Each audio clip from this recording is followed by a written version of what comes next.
In this video, I will talk about how weak core muscles can cause various problems in each part of the body.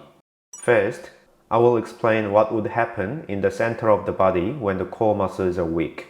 Imagine that there is a balloon in the stomach and the rubber itself are the core muscles. The upper part of the balloon is the diaphragm and the bottom is the pelvic floor muscles.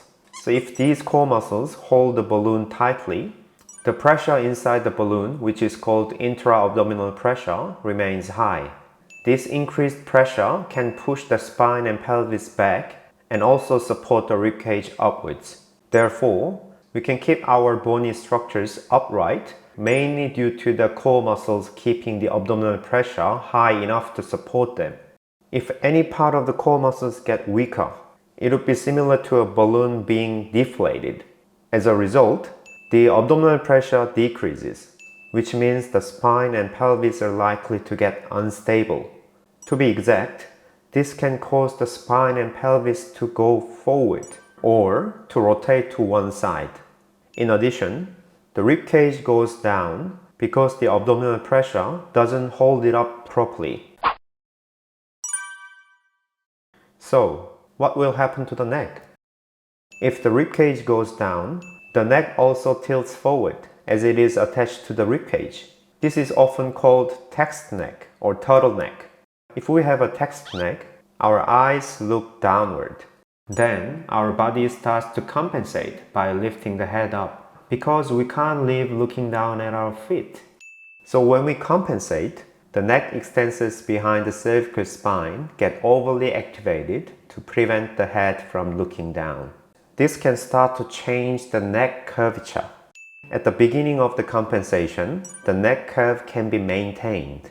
But as it gets overly compensated, the neck extensors get so tight that they pull the middle part of the neck bone so hard.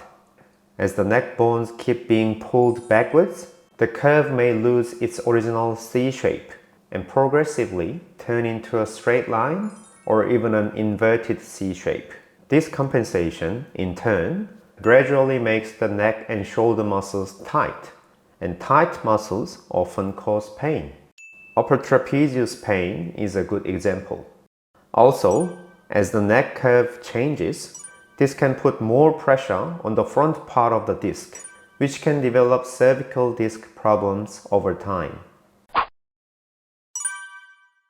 Thirdly, let me tell you about the shoulder and upper limb problems. Like the neck, shoulders are attached to the ribcage as well. So, if the ribcage falls forward and is lowered, the shoulders naturally roll in. And we call this rounded shoulders. If this happens, the muscles in the back of the shoulders get stretched. And this will gradually weaken the muscles, making the situation even worse. In the end, the muscles in the elbows and wrists start to compensate by working harder. You've probably heard of this a lot. When the hip muscles are weak, the thigh and calf muscles have to work more, which makes them tight. The same goes for the upper limbs. If the shoulder muscles can't work properly, the elbow and wrist muscles get tightened as they work a lot more. As a result, these tight muscles can cause various conditions in the elbow and wrist. Lastly, the lower limb problems can be caused by the same reason. If the abdominal pressure decreases due to weak core muscles, the spine and pelvis are likely to move forward. If you look at this picture, the center of the ankle, the knee, and the hip joint are not aligned. If they are vertically aligned, we can tell this woman stands in a neutral position. However, as the center of the weight goes forward like this, the knee is slightly in front of the ankle and the hip joint also sits in front of the knee. So the legs are slanted forward. What would happen then? First, as the hips are not situated in a neutral position, the hip muscles can't work properly. No matter how strong your muscles are, the muscles can't function 100% if they're not in a neutral position. So if the hip muscles can't work properly, the thigh and calf muscles begin to compensate by working more. And then, eventually, they get overloaded and tightened. This can cause knee pain, Achilles tendon problems, and plantar fasciitis. The risk of developing ankle problems like flat feet also increases because the center of the body moving forwards puts more weight on the inner parts of the feet. Plus, when the legs are slanted forward with the body weight pushing down from the top, the thigh bones are likely to get pushed forward more. This can cause collision in the front parts of the hip joint, which can develop hip problems like labral tear.